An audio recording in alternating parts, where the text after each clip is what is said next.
Russian, Scottish blood in our veins. Work the mines and the boats in the land. Built this life with calloused hands. That's how we got here. Salt, water, and stone. That's how we got here. Carrying it home. That's how we got here. Carefully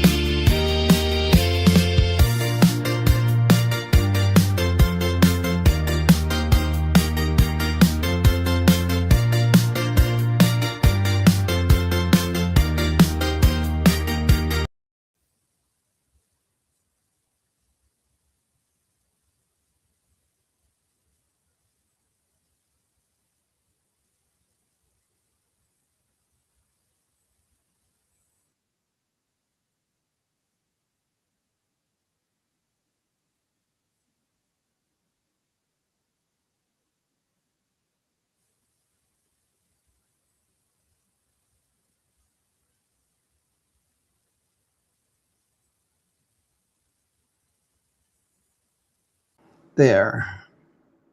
Let's see if it changes now.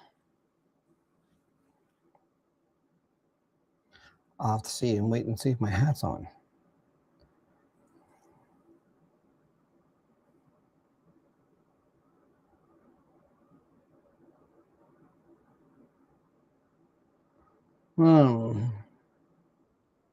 There, perfect. Perfect. I can hear myself, so you can hear me. How's everybody doing? Let me know in the chat where you're watching from, and actually let me know if where you're watching. If you're not just a place, but you're watching on Twitch, you watching on Facebook or YouTube, and we'll get started in a minute or two. Just gonna wait to see if a few more other people join in.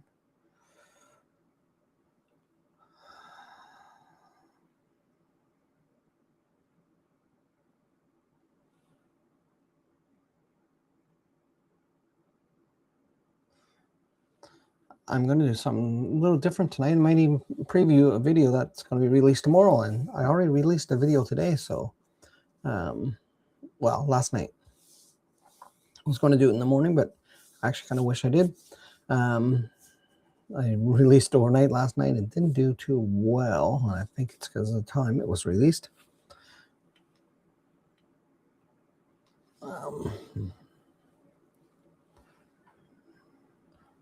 So, okay. I'm going to drink water, hydrate, and then we'll go.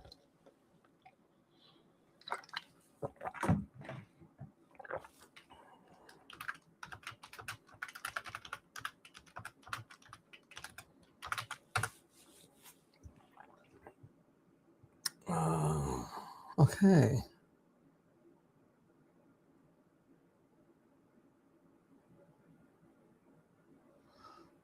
Okay. So I'm going to do something a little special for all you people that are here early. I'm going to give you a preview of an upcoming video, and you just do this here. 1 second. Well, I bring it up. So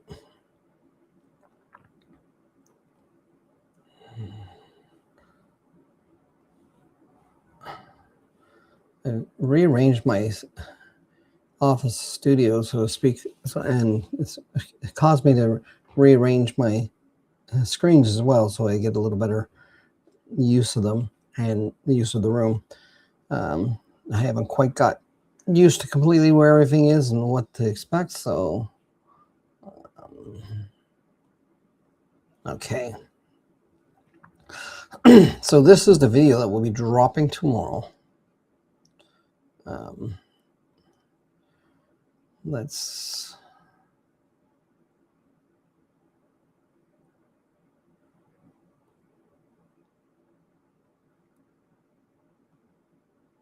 So yeah, this is the video that's dropping tomorrow. It's a video about the foreign Protestants. I did a video on them before where I just took a look at who they were in very general terms. This is a little bit more detail about what they went through.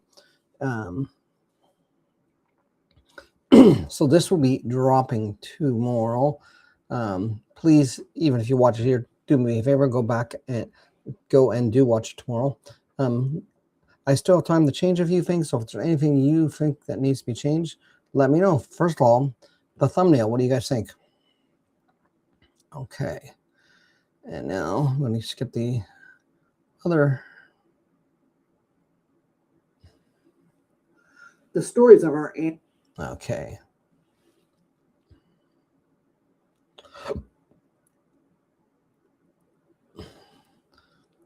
Okay, so I'm going to stop sharing for a second because when I share, this time I got to share it with the sound on that screen. So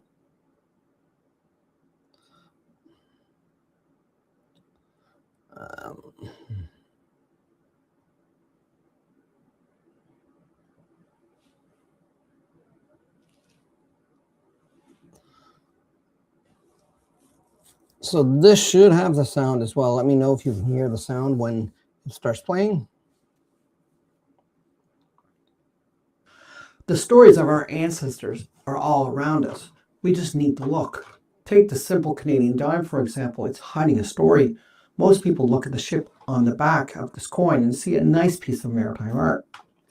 But this tiny silver disc is actually a monument to a massive geopolitical gamble, a series of broken promises, and the incredible resilience of a people who were never even supposed to be here. To understand how this ship got here, we need to go back to the summer of 1751. Imagine standing on the muddy shores of Halifax, Nova Scotia.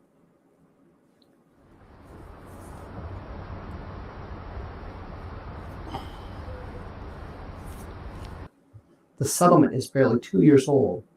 It's a rough, dangerous military outpost aggressively carved out of the wilderness. Through the thick Atlantic fog, the massive silhouettes of British tall ships begin to appear. Ships with the name the Pearl, the Gale, and the Sally.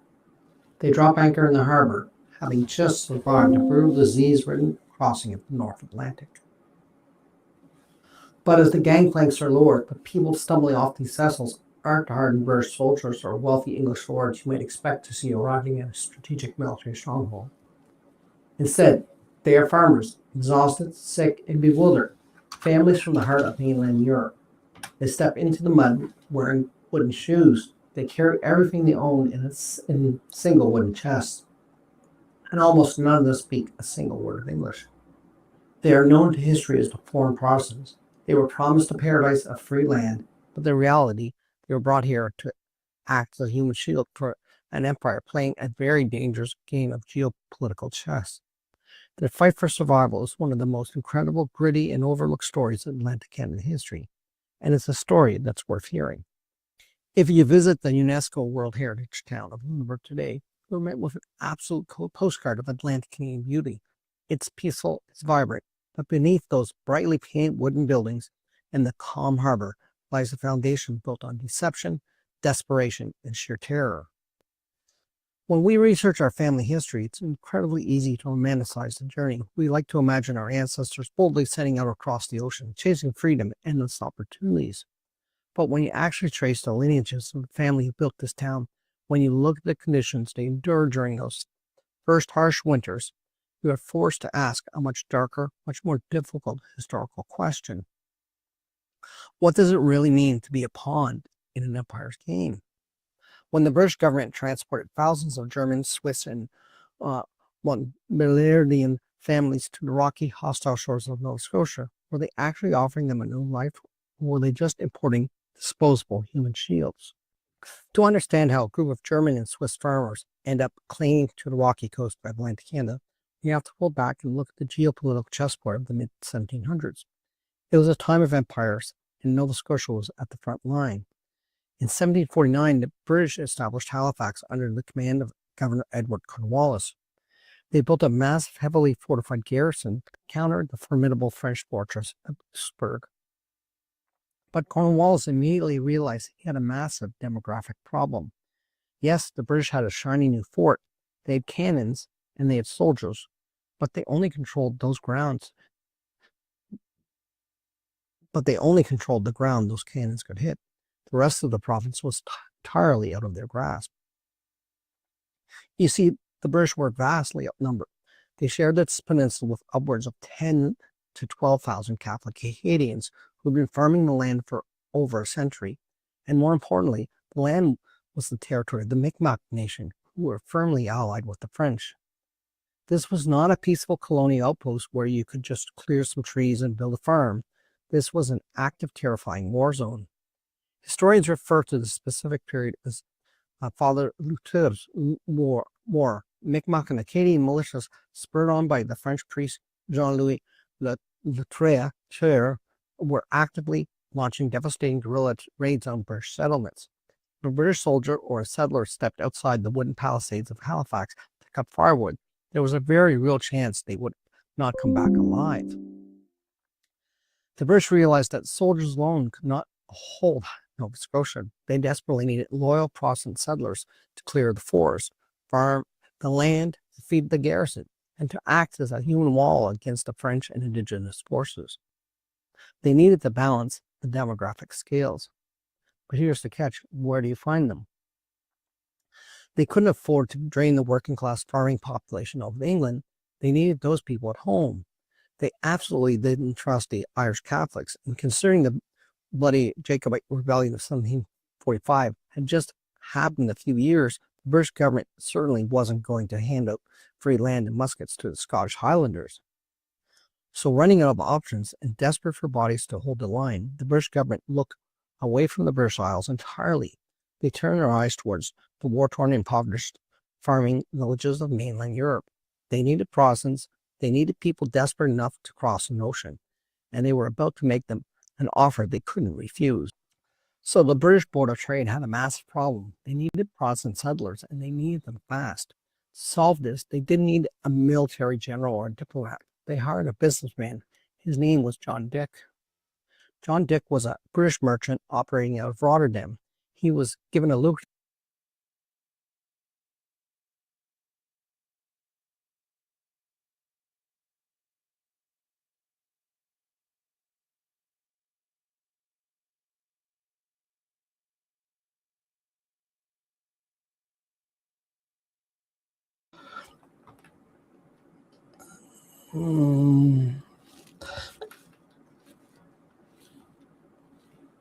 That's not the one I want. Anyways, yeah, you're going to find that John Dick kind of lived up to his name. As you'll see as we go throughout this. So let's just remove some things around and go back to sharing it this way.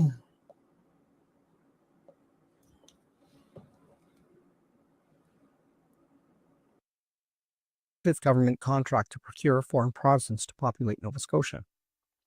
And Dick approached this not as a delicate settlement mission, but as a high-stakes sales campaign. He was frankly a ruthless and brilliant marketer. He dispatched a small army of sub-agents to sweep through the German states, Switzerland, and the Principality of Montpellier, and they brought with them pamphlets that painted a picture of absolute paradise. Imagine you are a European peasant in 1750. You are landless, heavily taxed, and exhausted. Then a sharply dressed agent rides into your village, nails a poster to the tavern door, and makes you an offer that sounds like it came straight from heaven. The British Crown was offering free passage across the Atlantic Ocean, but didn't stop there. Every head of household would be granted 50 acres of land in the New World, completely free from taxes and quittance for 10 whole years. Plus, you would get an additional 10 acres for every single family member you brought with you. And the British knew these farmers had no money to start a new life, so the pamphlets promised to arm them, equip them.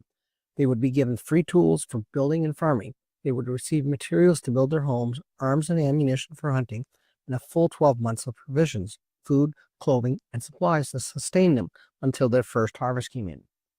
To a farmer who had never owned a single grain of dirt, 50 acres just wasn't land, it was a kingdom. But John Dick's pamphlets left out a few crucial details. He didn't mention that this Garden of Eden was actually an active bloody war zone. He didn't mention the Acadian militias. He didn't mention that the soil was made of solid granite, or that the winters could kill a man in a matter of hours. John Dick was selling a fantasy, and he sold it perfectly. Imagine the sheer desperation it takes to listen to a salesman like John Dick. Sell everything you own, pack a single wooden chest, and walk away from your ancestral village forever. To understand why thousands of people agreed to this unbelievable gamble, we have to look at what they were leaving behind. The reality of mainland Europe in the early 1750s was unspeakably bleak. If you lived in the Palatinate, that surrounding German states of Montpellier, your life was a constant exhausting cycle of survival. These regions had been the battleground of Europe for decades. Most recently, the War of Austrian Succession had ravaged the land. Invading armies had routinely marched over their crops, slaughtered their livestock, and burned their villages to the ground. Even when there wasn't an active war, the taxes were crushing. You didn't own the land you worked, you were a tenant to a local lord. And the religious tension between Catholics and Protestants was a daily existential threat to your family's safety. The debate inside those small, smoke-filled European cottages was stark. Do we stay here in the dirt where we will never own a single acre of land and where we are taxed into starvation? Or do we sign a contract with a British king we have never met to cross an ocean to a place called Nova Scotia? A place that at this point you literally could not find on a map. This isn't just abstract history to me. This is incredibly personal. When I sat down with my wife to trace her family tree, we didn't have to look far to find this exact debate playing out. Both of her father's parents' roots traced directly back to these very passenger lists. Her ancestors were the Fordham Protestants. And I think Michelle's ancestors sit in those European villages. Entire generations are pooling their meager resources. They made the terrifying decision to leave the Rhine Valley, travel down the river to the port of Rotterdam, and step onto a wooden ship, believing they were sailing toward a paradise of 50 free acres. They signed the contracts, thousands of them. But what they didn't know as they boarded those ships was that they were sailing straight into a geopolitical meat grinder. The nightmare began before they even saw the ocean. When these families finally arrived in Rotterdam after traveling down the Rhine River, they expected a swift and organized departure. Instead, they found themselves stranded in a sprawling, chaotic port city for weeks, bleeding through what little savings they had left just to survive. When the British ships finally did arrive to collect them, vessels with names like the Pearl, the Gale, and the Betty, the reality of John Dick's contract became violently clear. You see, Dick was a businessman operating on a profit margin. He was paid by the head, and to maximize his return, he packed these ships to the absolute breaking point. Down in the cargo holds, the conditions were unimaginable. Families were crammed into tiny, unventilated wooden berths. You were trapped in absolute darkness with hundreds of other seasick, terrified people. The food they were given was often spoiled, and the drinking water quickly turned rancid. For these inland farmers, most of whom had never even seen the ocean, the Atlantic crossing was a 2 to 3 month nightmare. But the true killer wasn't the sea, it was the air. They called it ship fever. In the cramped, filthy darkness of the hull, disease tore through the passengers. Without medicine, clean water, or fresh air, there was nothing they could do but to listen to the coughing and the weeping in the dark. The mortality rates were staggering. On some voyages, a massive percentage of the passengers didn't survive the crossing, and the hardest hit were the children and the elderly. Imagine being one of those parents. You sold your ancestral home and everything you owned to give your family a kingdom of 50 acres, only to watch your children perish in the dark hold of a merchant ship, burying them at sea before you ever caught sight of the promised land. By the time these ships finally limped into the muddy harbor of Halifax, the people stumbling down the gangplanks weren't the strong, energized workforce the British were expecting. They were traumatized, grieving survivors, and their ordeal was only just beginning. To truly grasp the scale of what these families endured, we cannot just rely on the history books. As genealogists, we have to look at the paperwork, and the paperwork for the foreign Protestants is an absolute mess. Andy, pull up the John Dick Passenger Manifest from the 1750 to 1752 crossings. Let's look at the Speedwell and the Gale. Loading the manifests now, Brian. When you analyze these documents, the first thing that jumps out is the sheer chaos of the cultural collision. The clerks recording these arrivals in Halifax were English military men. The passengers speaking to them were exhausted German, Swiss, and Montbéliardais farmers. The clerks simply wrote down what they thought they heard.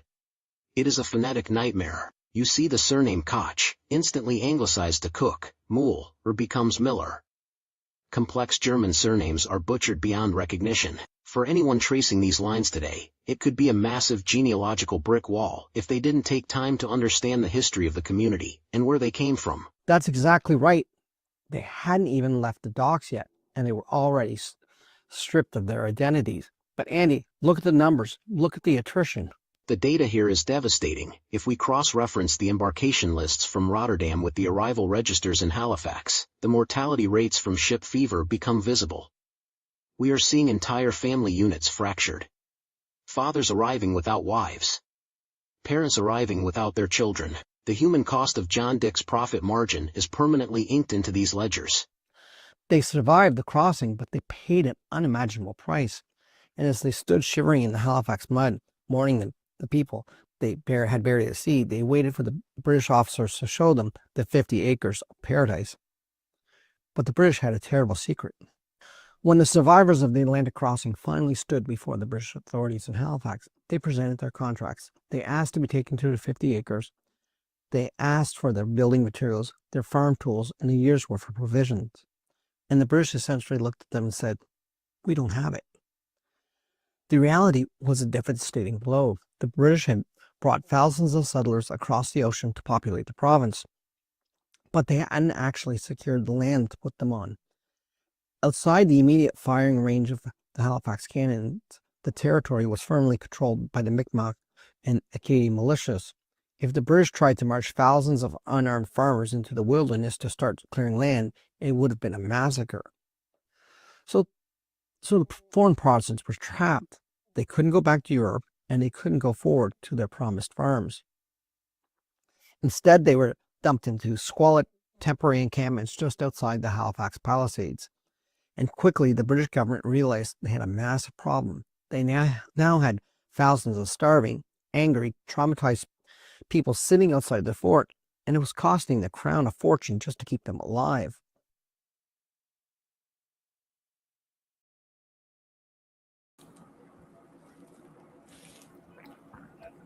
So that is the video that will be,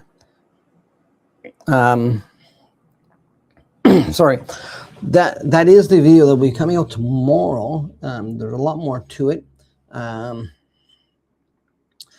And it's just, this is a particular people group that is important to the settlement of Nova Scotia and actually early Canada in general.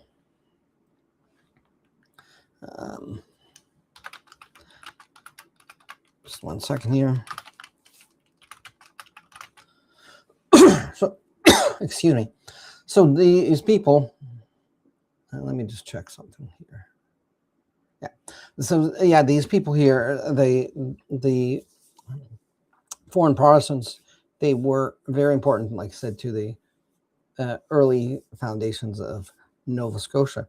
Not treated very well. Came over here not under the best conditions. That's the history of a lot of people groups that came to Nova Scotia. It wasn't they didn't always come here not necessarily because of choice or when they got here, it was things weren't always as rosy as they had been made out to be. And it's important that if people that from Nova Scotia that have that background going back to several generations, they understand this people group and the interactions they would have had, particularly people from Halifax down the South Shore to Lunenburg. My previous video, I talked about the language they had, the names that were there, and the names that are still there today. So the descendants of these people, they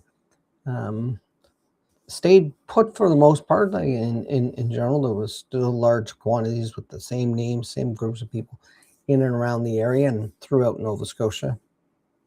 And of course, they also moved beyond Nova Scotia, as Nova Scotians had tended to do, depending on the situation and the economic, again, situations in the area at different points. But they remained there, and they were a very important part in that early settlement, because this is before the Loyalists, and before the next kind of group of settlers that come in specifically to populate Nova Scotia with and with Protestant, mostly at this point still, but with people that would look after land and be loyal to England. This is a group of people that is called the New England Planters.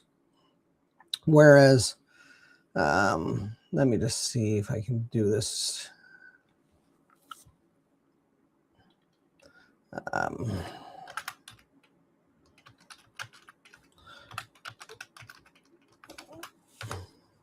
So for people that are unfamiliar with Nova Scotia, let's just going to bring up a map. Just 1 second here.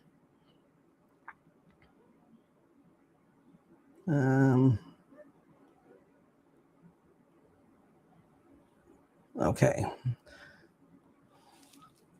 So I'm going to try to share this here.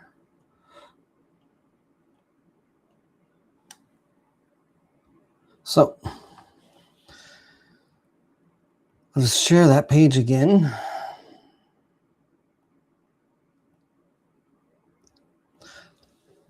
So Halifax, this is the main capital city. At this point in the 1750s, it was the main British, it was the capital of the British colony of Nova Scotia. The British colony of Nova Scotia didn't yet include Cape Breton here, as this was still under the control of the French. Just around here is where Fortress Louisbourg is, that they were talking about earlier. This was a French fort, which they really beautifully restored, and you can visit and experience it. So the foreign Protestants moved basically this area around here, where you see New Germany, and in here is St. Margaret's Bay, and the Lunenburg County. Now, the New England planters, they mostly went from this area of the Annapolis Valley. This is prime farming land. They had much better land that they were given than the foreign Protestants, and they were important because of what happened was in New England they needed people needed room for their generations that had come to expand.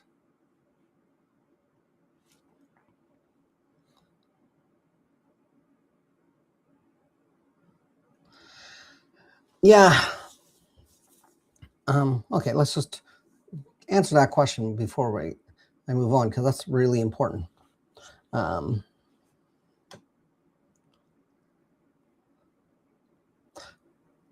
I personally, I honestly use Chicago style for most, just because that's what I'm familiar with. And it all depends what your purpose is for that research. If you're presenting a proper genealogical paper, there are certain standards in the genealogical standards, but I use Chicago just because it has all the information I need. Because the big thing that I want it for is that if I'm doing research that somebody can easily find the record again, and I can find the record again if I forget where that record's located.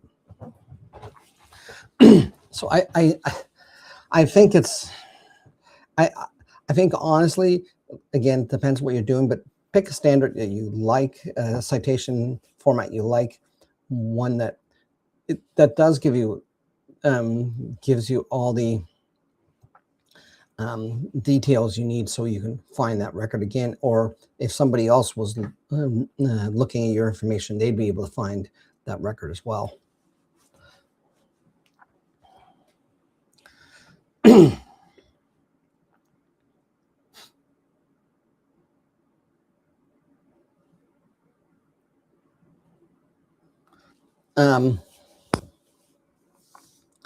Yeah, it is a question, but at least you're doing it. So many people don't cite their sources, and it causes a lot of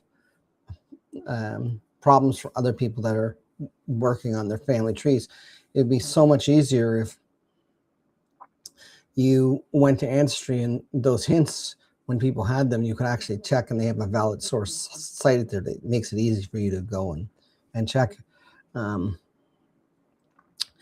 It would make them possibly less tempting and more valuable.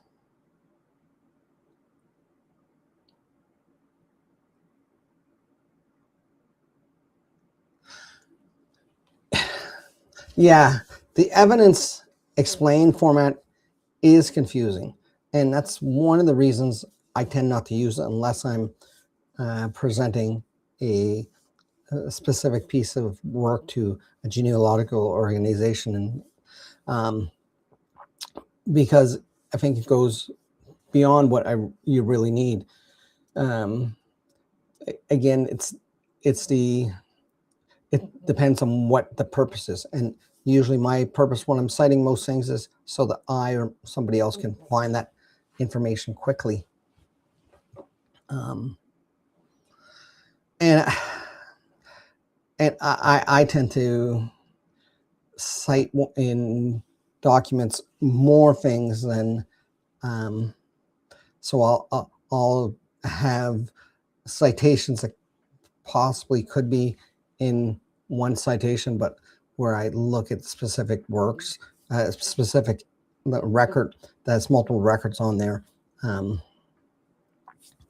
I will just, I'll make sure each record is separately, even if it's one record, but it refers to multiple people, I would cite it differently for each person as I enter a record for them. Again, it's sort of what you become familiar with, what I think somebody else can easily follow.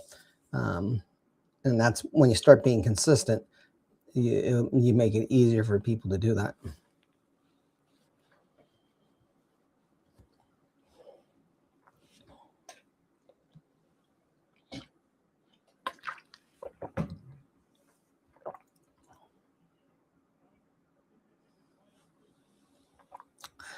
Yeah, and I think I'm just old school. That's why I use Chicago. That's what I learned in school years ago. What all my history training in university, that's how I cited things.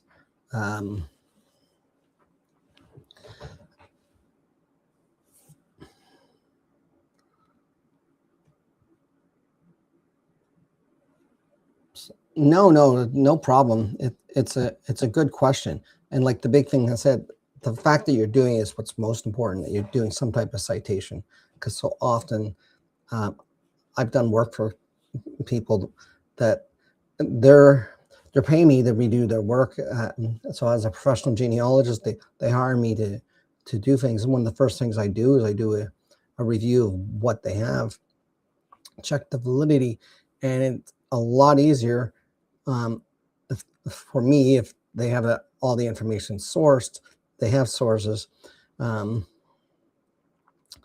it's a lot easier on their pocketbook because they're not spending money on me doing something they already could have done when they did the research themselves. So it is an important subject, and I've mentioned in a few videos that I've done recently and a few ones that are coming up. I'm going to talk about specific citations and using it in certain situations. And now there's a whole thing, like if you're using AI to get information, how do you cite that you use AI? There's discussions around that. And I think that's partially, well, what are you using AI for? I use AI as a tool, not as and I use it to index items that aren't indexed. I use it to actually read and interpret images of records. If there's all kinds of information on a page, especially when it's handwritten, it's nice to be able to have the AI look at it, decipher the handwriting. And usually it's because I'm asking for certain facts. An example today is I was doing for research for a person. They're looking for ancestors actually just in the community over from me. This person is in the States, and they were looking for some information on their ancestor. So I was able to do is there's a few histories of that community that were written. There was one about different businesses, two ones that were specific histories. There was somebody had written basically a day in the life type thing of a resident at the turn of the 20th century, and I put all that information in along with a couple other things, documents from the community, most of which were handwritten, and I actually just asked the AI to look at it, pick out the family, whether this family name particularly was mentioned. Partially, it gives me makes it easier when I'm going to search for those records and find the people in them and find some of that detail around it. But yeah, there's ways that do I cite the AI because I used it, but when I'm actually referring to the records, I'm going to cite the records. So if you're using AI to, for instance, in making the video about the foreign Protestants, I took some information and I was looking at the rate of attrition, basically the death rate, and you saw the little clip there with my AI assistant Andy. But I basically took that information from just comparing the records of when the people boarded the ship and when they landed, and I just asked AI to compile it and get me some stats by looking at a few different of the passenger lists, and the arrival lists in Halifax.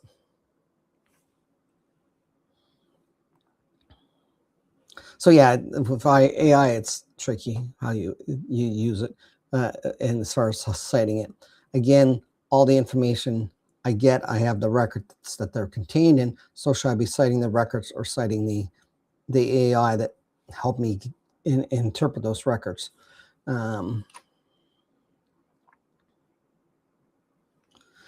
Okay, yeah. So I was explaining there just a little bit of difference here.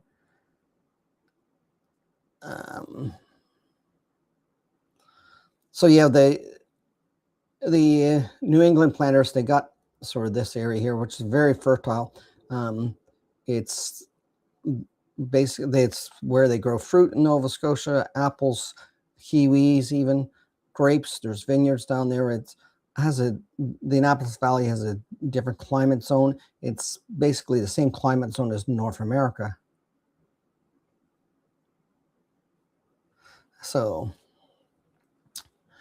they got a very good piece of land. And again, this was all about 30 years before the American Revolution, and you start seeing the Loyalists. The Loyalists would eventually settle mostly in this area and further down here in this part of the South Shore and up here in Guysborough. You have your Scots who were Cape Breton, Pictou County, Antigonish County, and parts of Colchester County around here, for the most part.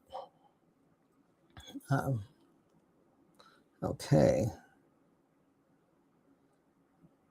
Stop sharing again. Thank you very much. Yeah, I kind of liked Andy because there was a lot of people discussions about how to use AI in genealogy. There's some people that are scared of AI. There's some people that, for different reasons, whether they think that it's going to take jobs from people in certain sectors, and that's quite possible. But as a student of history, that happens whenever there's a new technology. If I go to most communities on Prince Edward Island where I live, I'm not going to find a carriage repair person anymore because the automobiles have replaced those, except in a couple of the Amish communities I might. And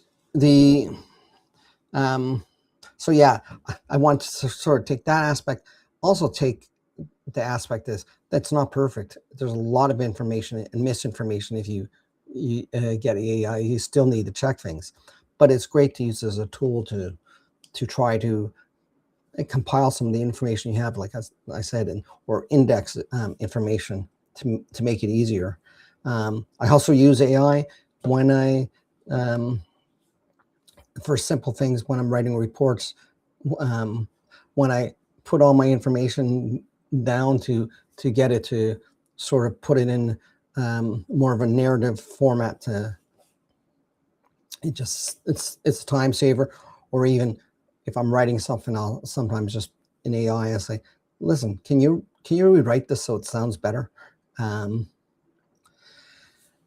So let's see here. What else do we have? Yeah.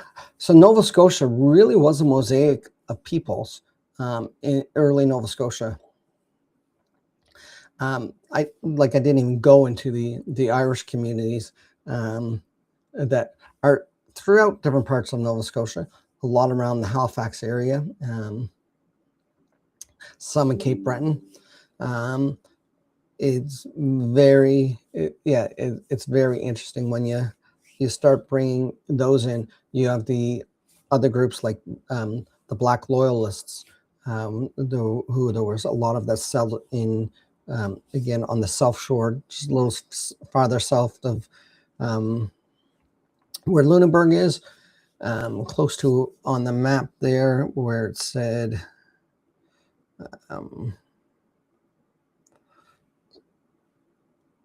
so in this area here, Shelburne, Barrington, all around here, there's particularly Shelburne, there was a large community of Black Loyalists that came up. Then you have some of the Acadians that in Cape Breton, and down along here is what's called the French Shore, where there are still large Acadian communities in Nova Scotia. It was quite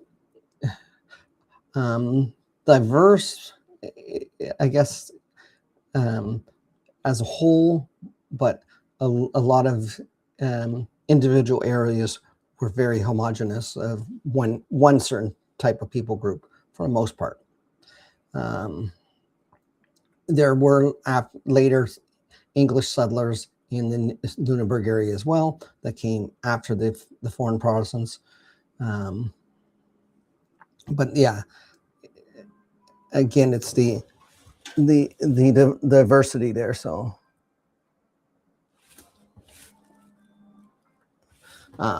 sorry about that.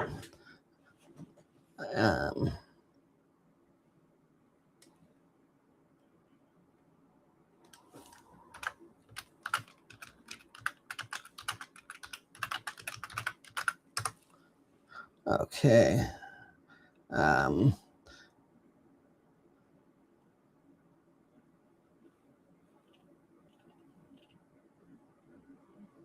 Just updating some here.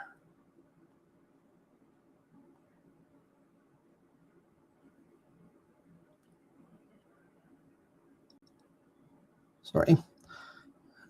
Just messaging my wife who was trying to call me to let her remind her I'm doing my live stream now, so she will not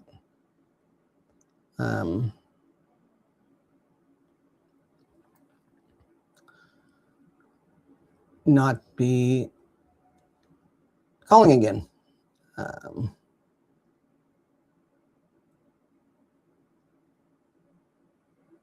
Okay. And I just lost my screen here. It tells me everything I'm doing.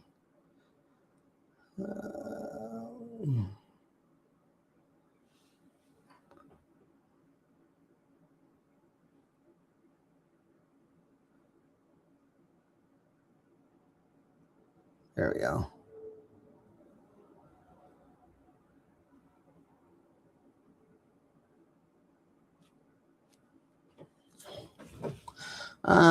Okay. So how's everything else going with everybody today? Anything new and exciting going on in your guys' genealogy research? If there's not, I'm going to wrap it up soon. I do want to say, yeah, go tomorrow. Make sure you do watch that full video. Really appreciate it when you do that, even though you've seen it, about half of it. If you didn't see the video I put out last night on the Selkirk settlers in Prince Edward Island, it's worth watching. Again, it's a video about a particular people group. I'm going to be starting to mix in. I've done those in the past. I'm going to continue to do some of those, and then also be doing some videos that are more how-to-ish or techniques. For instance, the next video I'm doing is basically I'm going to tell the story of one of my ancestors with by just looking at a few documents, putting the information together, and the evidence, and following some of the things that aren't written in the documents but are implied from actions in them that makes a difference.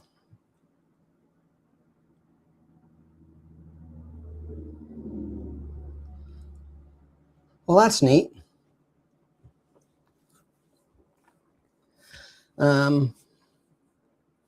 I mean, I guess it depends on the individual if they wanted that or they didn't.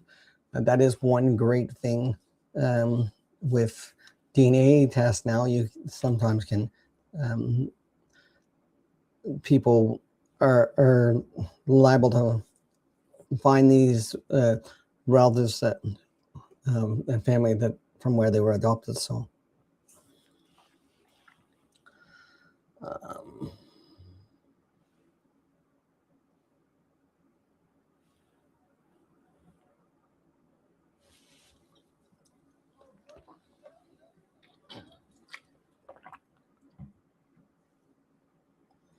okay. So yeah, I'm gonna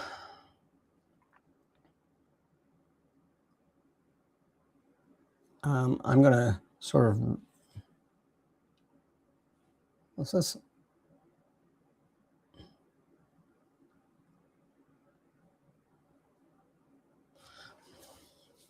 So you're trying to figure out getting a sister, that unless she's adopted as well, that can cause some issues, I guess. But if she's not, then that would definitely help at least determine who one biological parent is.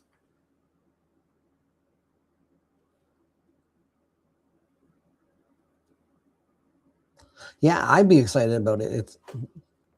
It is neat. I know my son is adopted, and he's actually had a couple people. One person reached out because they were pretty sure that their brother was his father, and from talking to them, they were pretty sure.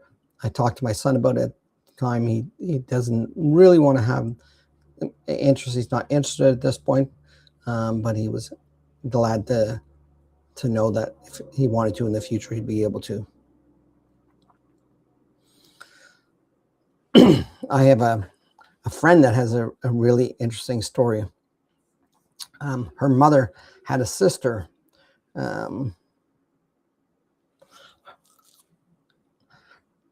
mother had a sister that basically left home when she was 18 and 16 or 18. I can't remember. Anyways, they had never heard from her again.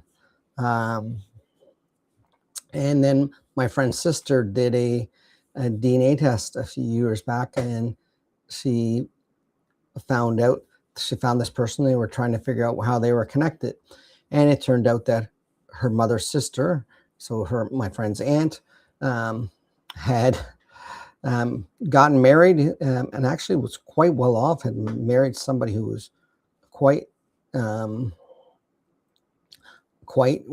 wealthy, and just never came back and made contact with their family. So unfortunately, was this fellow, his mother, who would be the aunt of my friend or her mother's sister, she had passed away just about a year before they had made this contact. It was really interesting because what he knew of his mother's family was not much. Apparently, she was always vague and talking about it. And yeah, you can make those contacts and connections that years ago you wouldn't have been able to. So I'm coming up on just here, what we're at 53 minutes, 54 minutes. So I'll probably stick on for another 6 minutes. And if anybody has any questions, anything else, had a few people watch over the last few weeks from Twitch. I don't know if anybody's watching from there today. If you are, let me know. Let me know how you found me, and if you're enjoying this. If you want to maybe put more genealogical content on there.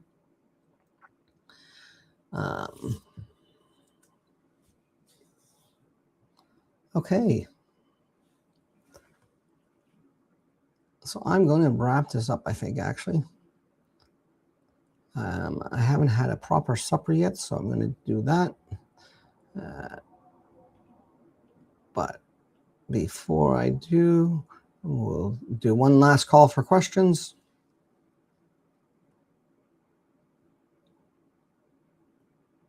Let's call!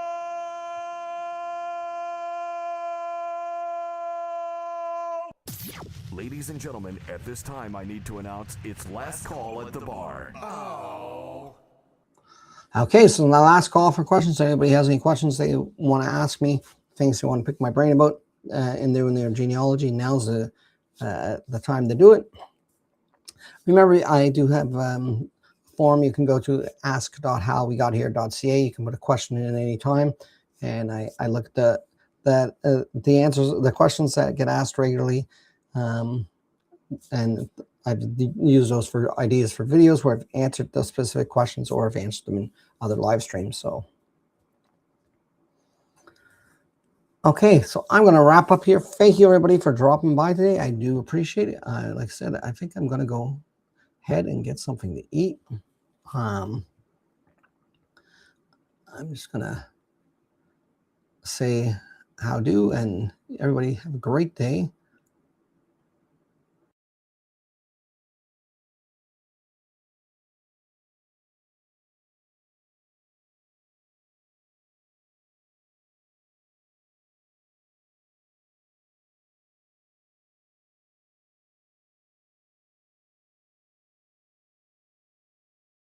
And of course, it's not doing what I want to do and leaving.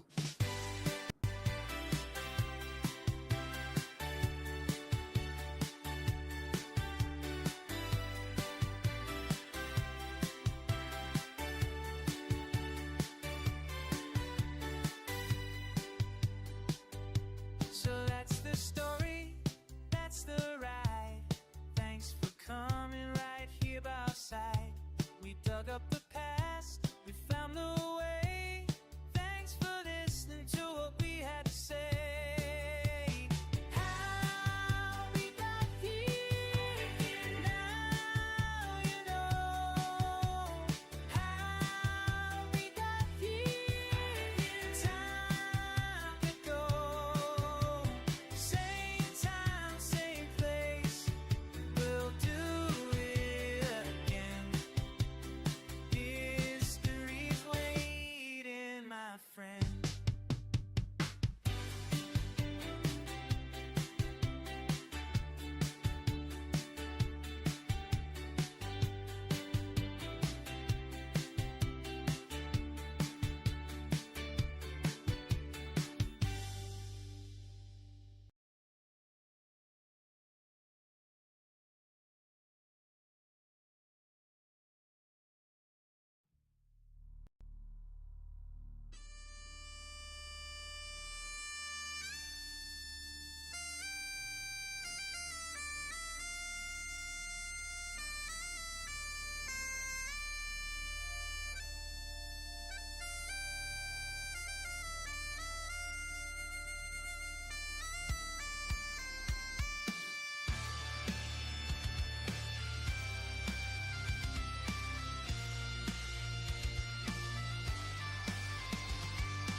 It's cold on the eastern shore, salt wind cuts like it did before. Grandfather's hands on these same nets, blood and sweat we don't forget. Steel plows turn the frozen ground, no surrender, we stand our ground.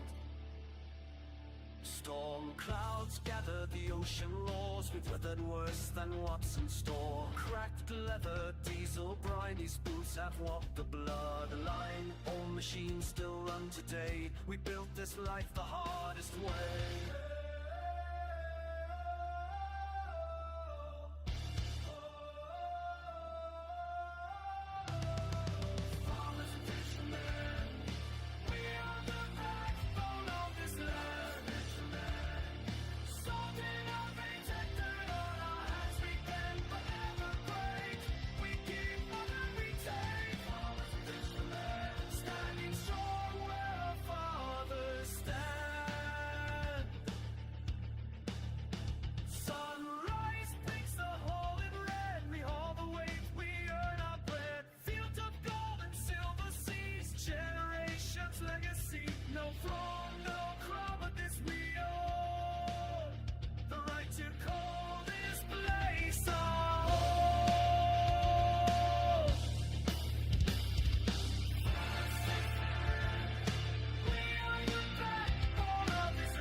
demands. Respect is written in our hands. Years may pass and bodies age, but pride is heard on every page. We are the keepers of the shore, ones who always give it more.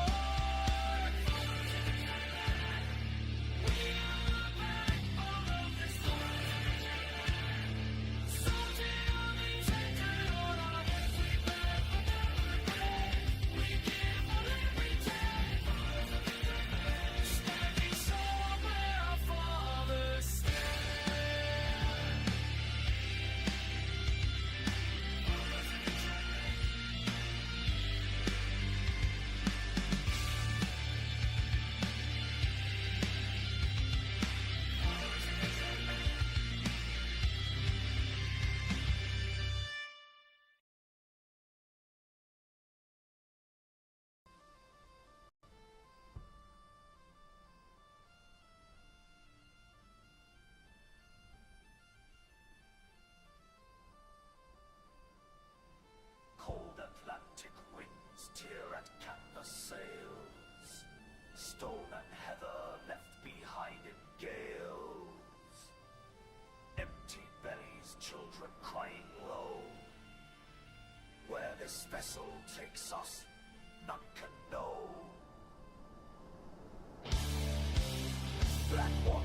beneath our feet. Saw cracked hands grip rotting wood. The old world spat us to the deep. They stole our land, they drained our blood. Planet's cliffs affect our highland peaks. Soul spray stings like all the tears we've wept. Round the headland shelter from the deep.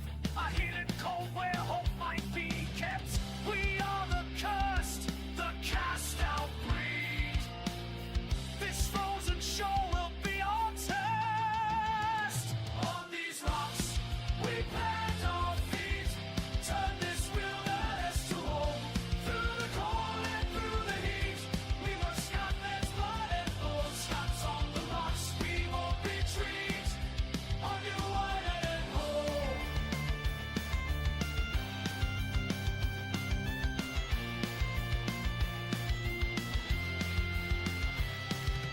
Dig the graves in frozen ground. Another family lost today. The sickness moves without a sound. Death is the only debt we pay. Children's cries pierce winter air. Empty bellies, hollow eyes. The fever takes us unaware. Spring brings hope as winter dies. We are the dead who won't lay down. This cursed earth will know our name. On these rocks, we plant our feet. Turn this wilderness to home. Through the cold and through the heat, we were Scotland's blood and bold. Scots on the rocks, we won't retreat. Our new island home.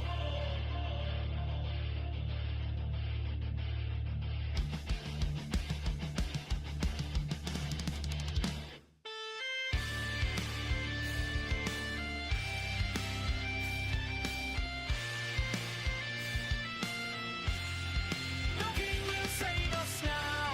No lord will hear our plea. We break ourselves with our own path, or die upon our knees. On these rocks, we plant our feet. Turn this wilderness to home. Through the cold and through the heat, we were Scotland's blood and bold. Scots on the rocks, we won't retreat. Our new island home.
My ship rides in the harbor, storm clouds black in the sky. Southerly and winds steer through the bay. I hear the breakers cry.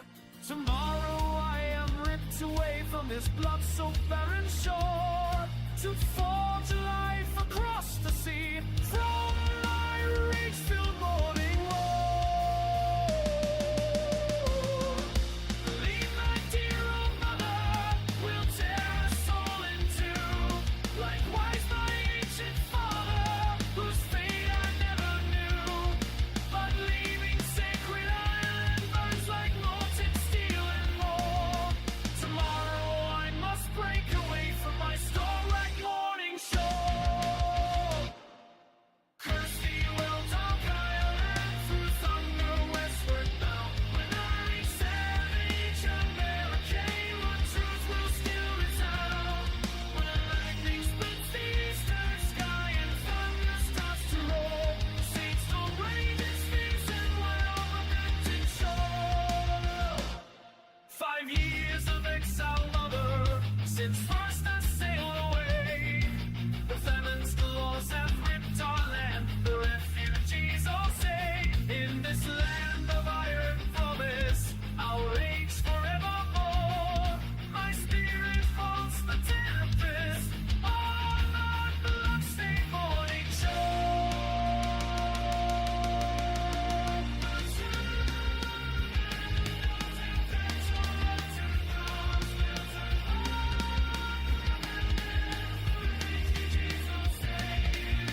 absence mother, I've claimed a warrior wife.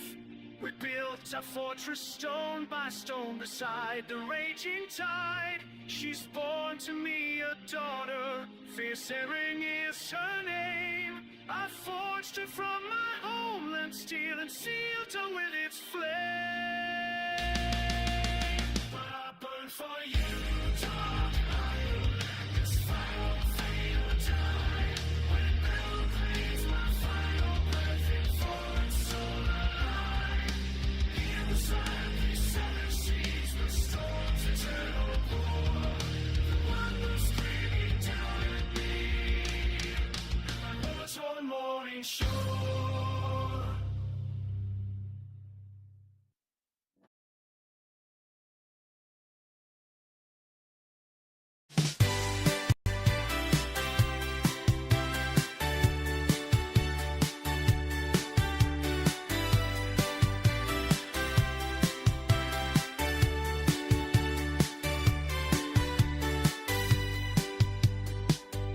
So that's the story, that's the ride. Thanks for coming right here by our side.